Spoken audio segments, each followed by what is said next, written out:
Alors, je suis avec une personnalité du salon CE, puisque c'est partie des cadres du salon ici à Lille. C'est Stéphane Giron des Grottes de Han.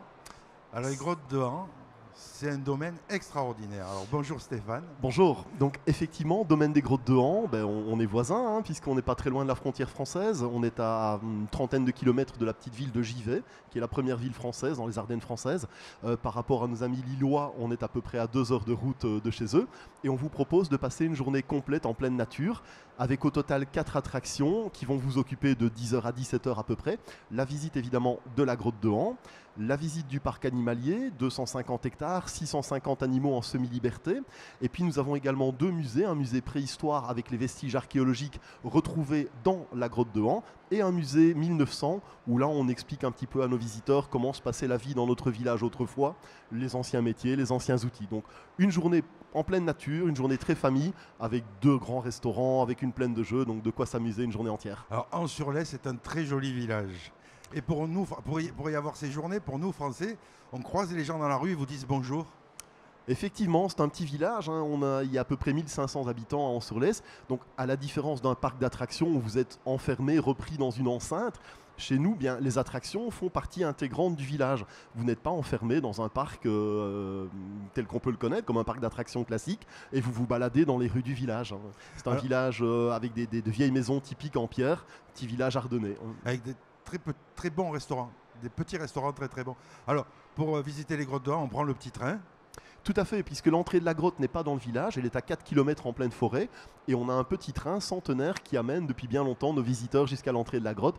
Donc si vous venez en famille avec des enfants, déjà c'est quelque chose qui va leur plaire énormément, puisque vous avez ces 10 minutes de trajet en petit train pour vous emmener jusqu'à l'entrée de la grotte. Ce qui va plaire beaucoup aux enfants, c'est la sortie de la grotte aussi, quand on ressort en bateau. Alors, les bateaux n'existent plus depuis quelques années. Ah oui, il y a des nouveautés, il y a des choses qui changent. On est pour l'instant dans une période où on n'a plus de bateaux, mais les bateaux reviendront, donc dans 3 ou 4 ans, mais ça passera par de gros travaux, il y a des travaux à faire pour pouvoir remettre les bateaux. Donc actuellement, et depuis quelques années déjà, on sort sur de grandes passerelles qui permettent à nos visiteurs de sortir non plus sur l'eau, mais juste au-dessus de l'eau. Ah oui. Par contre, on a toujours le coup de canon, hein, tu te souviens certainement du coup de canon traditionnel qui permet d'apprécier l'écho et l'acoustique de la grotte, ça existe toujours. Mais et de se débarrasser de la belle-mère éventuellement, c'est les cardiaques. Alors j'ai 15 km de galeries et 2 meutes de loups dans le parc animalier. Donc je suis ouvert à toute proposition. Si tu as une belle-mère dont tu veux te débarrasser, on peut toujours s'arranger. Alors les Grottes de Han, ça réouvrira en 2020. Ça ferme en 2019.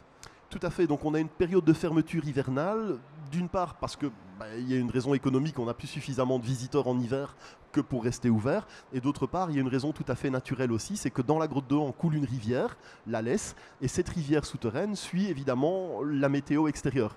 Donc quand on a de fortes pluies en hiver ou la fonte des neiges, eh bien le niveau naturel de la rivière souterraine s'élève, et il y a des galeries visitées par nos touristes qui sont remplies d'eau en décembre et en janvier. Donc voilà, même si on voulait ouvrir, on ne pourrait pas ouvrir en période hivernale à cause des caprices de la rivière. Nos amis belges sont très sympas en plus.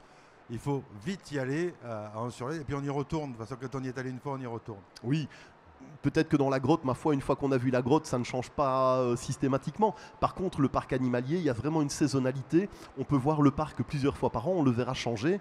Les personnes qui viennent au printemps, par exemple, en avril-mai, vont profiter des naissances. Il y a beaucoup de petits dans toutes les espèces. Alors que si vous venez à l'inverse en automne maintenant, vous allez avoir le brame du cerf et puis toutes les couleurs automnales dans le parc animalier. Donc voilà, il y a 1000 raisons de venir voir le parc plusieurs fois sur une année, vraiment. Merci Stéphane d'être venu nous voir sur le plateau. Merci de l'invitation, bonne journée. À bientôt. Merci.